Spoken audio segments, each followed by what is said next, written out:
You can have it all, just not at once. Let's talk today about competing financial priorities and how you can organize them and structure them in your own life.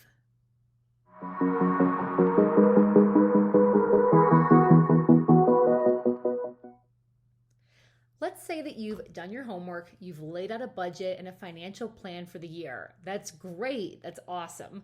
But then let's say you're bebopping along, you're going through life, and then more life happens. Things change. Perhaps you get a new job. Maybe you have a relationship change, something like a new relationship, a divorce. Perhaps you get pregnant and you find out that a baby's on the way. Maybe you just decide that you simply want a change in your life and you want to mix it up, and you decide to relocate and check out a different metro somewhere else in the country to live. When we have a life change, our financial plans absolutely need another look, and they need a tune-up as well. And this is when we can often identify what I like to call competing financial priorities. So it can be things like, what if you and your spouse have always dreamed of owning a second home in Hawaii when you retire? But then when you look at the timeline, you realize when you want to retire is also when your kiddos are going to be going off to college. And are you going to have enough money to fund the second home in Hawaii and help them out with college? Maybe you're working on paying down a debt load right now, but you also see an incredible opportunity in the market because it is dipping right now and you want to invest while stocks are on sale. These are competing priorities. Two or even more things where you realize, I want to do a bit of both. I don't know where to really allocate my focus. I'm not sure where to allocate my resources. I have a finite amount of resources. What is the best ratio to tackle it all? So, how do you work through some of these competing financial priorities?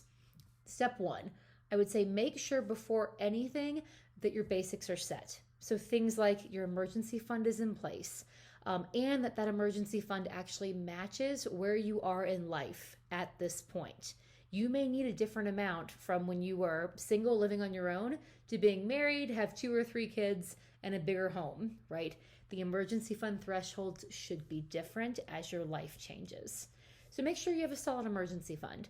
If you are repaying debt, make sure that you do have a steady automatic debt repayment plan in place. And then finally, I would say make sure that a portion of your income is automatically going into investing and saving for retirement. Yes, I do believe in investing while you are in debt. I believe there are ways to successfully do both. Number 2, I would say set up sinking funds for certain dreams and goals. And just as a quick reminder, a sinking fund is a short-term recurring savings account. It's a great way to build up funds for something that you know is coming and you can anticipate it and prepare. For example, a very common sinking fund, my family does this one as well, but we have a Christmas sinking fund. So we start saving for Christmas every January, have a set amount, so then come December, we have a big old Christmas slush fund that we use for presents, decorations, events that pop up around the holiday season, and we can then spend it absolutely guilt-free. That's what that money's there for.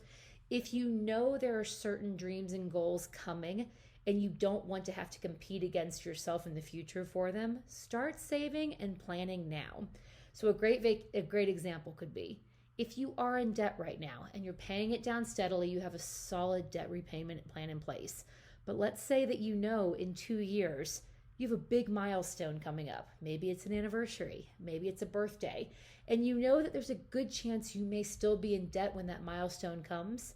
Why can't you start saving, set up a sinking fund for that milestone vacation now? And then the last thing I'd recommend, if you're trying to really manage competing financial priorities, conduct what I call a rack and stack. A rack and stack is where if you have priorities or things that seem to be at odds with each other, how can you actually step back, objectively rate each of them and the importance of them, and possibly prioritize and really try to put one above the other? So maybe you have 2 goals that you want to achieve this year. In a perfect world, if you had limitless time and funds, you would tackle both this year. But if that isn't your reality and you can't afford both at once, how can you prioritize and pick one to accomplish this year and maybe one next year? Maybe you put all of your efforts to pay off debt. Now you spend 1 to 2 years aggressively paying it off, and then You can take that bigger vacation in a couple of years, but go even bigger in celebration because your debt's paid off.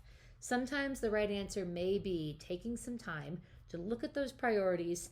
They seem to be competing with each other, but maybe one really does edge out the other one. How can you then tackle that priority and then take that other second seemingly equal priority, but find a way to accomplish it just a little bit further down the line? Conduct the rack and stack and force yourself to get serious about which one is truly more important to you in this moment.